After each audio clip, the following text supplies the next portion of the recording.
अमेठी में जन्मे गुरु गोरखनाथ के जन्मस्थली का अब होगा कायाकल्प व विकास और पुनरुद्धार।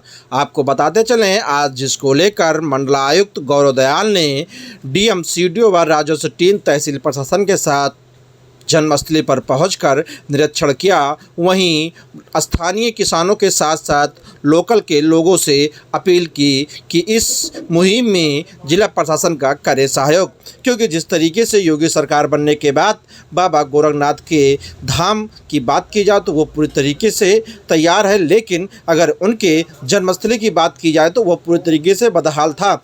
जैसे ही योगी आदित्यनाथ को इसकी जानकारी लगी, उन्होंने अमेठी के जायस में जन्मे बाबा गोरखनाथ के जन्मस्थली के पुनरुद्धार को लेकर टीमें गठित की और वो निरीक्षण किया गया। आपको बताते चलें कि 3.47 हेक्टेयर में बाबा गुरु गोरखनाथ के जन्मस्थली का होगा पुनरुद्धार। पूरे देश में अलख निरंजन का डंका बजाने वाले गोरक्षा पीठ के संस्थापक गुरु गोरखनाथ का जन्म अवध के इसी माटी में अमेठी जिले के जायस में हुआ है। इस जायस को तो लोग सूफी संत मलिक मोहम्मद जायसी की नगरी के नाम से जानते हैं, लेकिन अगर जायस में गुरु गोरखनाथ के जन्म की बात की जाए तो इसका प्रमाण अनेक पुस्तकों और ग्रंथों में भी मिल चुका है।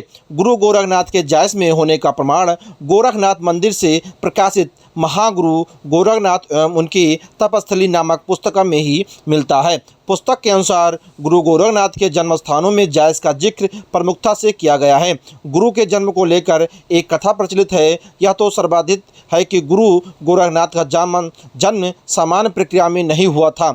जन्म स्मृतियों की माने तो लगभग 6वीं शताब्दी में गुरु मत्स्य नंद्रेनाथ अपनी यात्रा में के दौरान जायस कस्बे में रुके थे। यहाँ पर एक विधवा ब्राह्मणी ने उनकी सेवा की। जाते समय गुरु ने उसे एक विभूति दी और पुत्रवती होने का आशीर्वाद दिया। विधवा उस समय तो गुरु से कुछ नहीं कह सकी, लेकिन बाद में सामाजिक मर्यादाओं को ध्यान में रखते हुए उनसे राख को खाने के बजाय बगल रखे गोबर के ढेर के पास फेंक दिया। 12 वर्ष बाद जब गुरु पुनः उसी गांव में उसी ब्राह्मणी के घर आए और उससे उसके पुत्र के बारे में पूछा तो उसने पूरी बात बताई कि समाज में क्या प्रभाव पड़ता। हमने इसीलिए उस विभूति को घर के बगल एक गोबर में फेंक दिया था। गुरु विभूति की महानता से परिचित थे। उन्होंने गोबर के ढेर के पास जाकर आवाज़ लगाई, गोरख गोरख। तभी एक 12 वर्ष का सुंदर बालक प्रकट हो गया, जिसे गुरु अपने साथ लेते गए। शांत कुंज की पट्टिका, युग निर्माण योजना हो या रायबरेली से प्रकाशित संतों का इतिहास, हर जगह पर गुरु गोरखनाथ की जन्मस्थली जायस ही बताया गया है।